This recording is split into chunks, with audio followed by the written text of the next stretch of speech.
107.5 WBLS, your number one source for R&B. He plays David on Being Mary Jane, and some of us, just like Mary Jane, we have a love-hate relationship with David. And but before we get into that, I want to talk about where you're from. And you used to play baseball, so it was a big baseball day for LA and New York. Yeah, I watched that game too. Great. Hey, congratulations to the New York Mets, man. They did a fantastic job throughout the season, really, and pulling that series out against Greinke and Kershaw and the likes of them. That's quite an accomplishment. So, being an ex-Brave myself, I don't normally speak very kindly of the Mets, but. And I have friends, who are huge Mets fans. My man Mike Gonzalez is a big Let's back Mets it up dude. a little bit. Just tell them why. Tell them you used to play professional baseball before getting into acting. Yes, I played with the Braves and the Baltimore Orioles, and that's where my rivalry, I guess, with the Mets started. It's the National League East is always, for such a long time it was us. Right. And now it's not us. So let's just say that. Right. So being that you moved to LA and you went to high school in California, were you rooting for LA? No, I went to high school in Northern California, and I was a Giants fan. So we don't have any real love for the Dodgers. No, so I wasn't rooting for them at all. You don't have a whole lot of love for anybody. The Mets. Well, Dodgers. we're talking about rivals here. Right. The Giants and the Dodgers are bitter rivals, and the Braves and the Mets are the same. It's. I can't have love for these teams, especially with the allegiances that I have with my teams. It's impossible. Now, if we were talking about the Yankees, I don't have any problem with the Yankees. Well, thank you very much, because I'm a Yankee fan, because then we would have to cut off your mic and send you packing. But I appreciate you coming in and sharing that with us, because when reading your bio, I had no idea. Do you still play? No, I gave up baseball for golf. Oh gosh, quite a bit of time. I think 2008 it was my last year playing baseball. I played for Team Easton. Easton is a bat company. I played for Team Easton in the national tournament, wood bat tournament, and we won the tournament. So we won a World Series. I got my ring, and I wrapped it up. Yeah. Okay, so now you're batting 1,000 on Being Mary Jane. Oh, really? I don't know about that. I don't know about that. And I was for a minute. I was hitting. I was going strong for a minute. Yeah, but you still are, because you are still affecting her, and she's still affecting you. And I think more so than what's going on around you and what's going on in your Mary Jane and David lives, you're still very connected, and she's still very connected to you. And I want to talk about what happened at the end of the episode. The end of the season, and how, some people now, if y'all didn't see it, talk about spoilers. If y'all didn't see it by now, forget it. I'm getting ready to spoil it for you.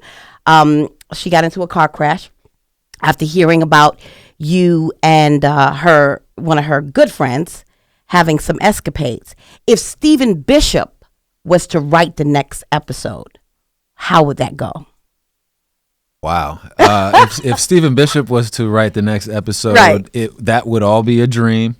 Okay. And David and Mary Jane would wake up together the next morning, and he would look at her like, wow, I can't believe I dreamed that. And, nothing like that will ever happen. And then he'll get up and go cook her breakfast. There you have it. Stephen Bishop writes the next episode. Of course, that's not how it's going to go, y'all. On the 20th, we will probably see something totally different happen, because he can't tell us exactly what happens. But is that your wish, that you and Mary Jane would end up together eventually? Yeah, absolutely. David and Mary Jane are clearly in love with each other, and have been for a long, long time. Their families love each other. They're meant to be. It's just that, like a lot of us, we have other circumstances that surround the periphery of our lives that hurt what is meant to be, because it pulls you away from it sometimes. So, absolutely. They butt heads. They've been back and forth, but they they love each other, and I like to say they're star-crossed lovers that are meant to be together. They just need to see how to get on the same page. Have you ever been in a Mary Jane and David relationship? Yeah, I've been in a relationship before where it was a tug of war, back and forth, break up, get back together, break up, get back together. I've been in one of those before. And how was that resolved? We are no longer together, and it was, what we came to the conclusion of was that we kept breaking up for a reason. Right. One or two times going back, you're trying to rekindle the love. You're trying to say that the good outweighs the bad. The love outweighs the reasons why we weren't able to be on the same page. But when it gets to 4 or 5 times, then it's like, okay, look, we're just addicted to each other. Right. And we're both afraid to try to restart, get out there and start over. So we're not doing this for the right reasons. How did this conversation go with Dwyane Wade after having such steamy love scenes within every crevices of each other's body? You and Gabrielle Union, how did that conversation go with Dwyane Wade? I think that there may have been a couple of tweets. Oh, really? That I think that right. that not directed at me or any of the guys, but just him saying, "Okay, I'm going to turn the channel now." Because I mean, yeah, it's hard. It's hard to see that, I'm sure. And, absolutely. But obviously there would never be any real animosity. No. That's not what I was trying to drive at. I know that he watches the show, he supports her, and I just thought maybe in some kind of setting, he was able to approach you and say, "Hey, man, well, if I ever back a little bit, if I ever do meet him." Yes, he probably will have something to say, but I have something to say to him too. What you got to say? My sister Ashley married Scott Merritt, the guy who played center for him in college at Marquette. Oh, really? And the whole team and the coaching staff were there except D Wade, and I was disappointed. I'm like, "Where's D Wade? I'm trying to get an autograph." Right. So that's my question: how come you didn't show up to my sister's wedding? Well, I'm sure that whatever transpires, you two will get along just great because you have a common denominator, and that is a great respect for Gabrielle Union. Absolutely. Now, tell us what you got coming up. Anything coming up? Yeah, I'm actually starting an indie film coming up this week called Grandma's House with Wendy Raquel Robinson, Flex Alexander, Alex Thomas, Coco Jones, Loretta Devine. I should have said her name first. Oh. And that's going to be exciting. I get to play a completely different type of character. And then I've been working with my charity, a charity that I'm on the board of called Random Acts of Kindness Everywhere. It's #Rake. We're rakenow.org, and we're on Instagram, Twitter, Facebook. And I'm doing the inaugural Stephen Bishop Rake Celebrity Golf Tournament in February. So I've been putting that together, doing that out at Calabasas Country Club out in L.A.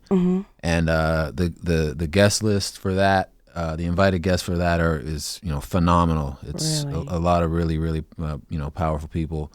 And I'm just hoping to put that together. And I've been recently have started to get involved a little bit with the political stuff. The presidential election that's about to start happening.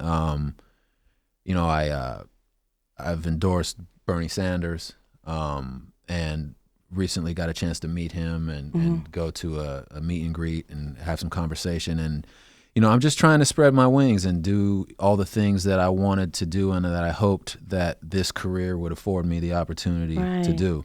I think I read somewhere, too, that you said your mom is not as proud as, she's proud of you being an actor, but not as proud as she is of the man you're becoming. Or yeah, that's what she told me. It was, that was a great moment. I mean, my mother and I are very close and have been since I was, a small child, obviously. But our relationship is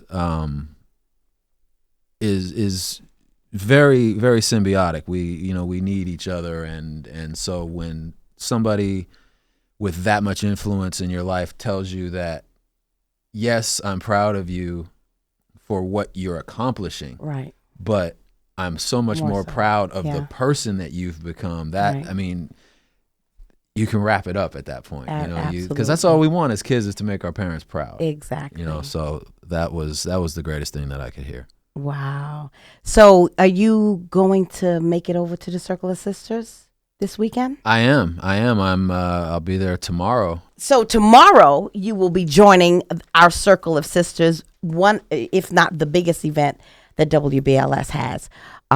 Being Mary Jane, the men will be speaking at a very special panel hosted by Deja Vu tomorrow at 11 a.m. And Stephen Bishop will be there in the flesh, ladies, because, they were all asking me to give you hugs. I'm like, you could give him hugs yourself.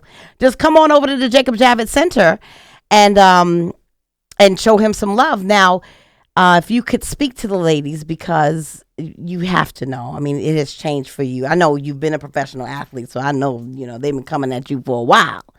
But now you have a forum to say something to them, especially your New York audience. So what would you say to the ladies? Wow. That's you've given me great license here. I can say anything. No, ladies, what I would say is I truly appreciate the support that I'm getting from you guys. And,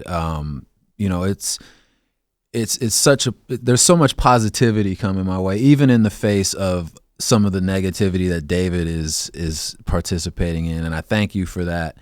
But we all know a David. Yeah, I'm sure. And, yes. I hope that So we love him and we hate him too. Yeah. I'm so honored and so humbled to be in the position that I'm in. And, I have sisters and nieces and everything. And I just,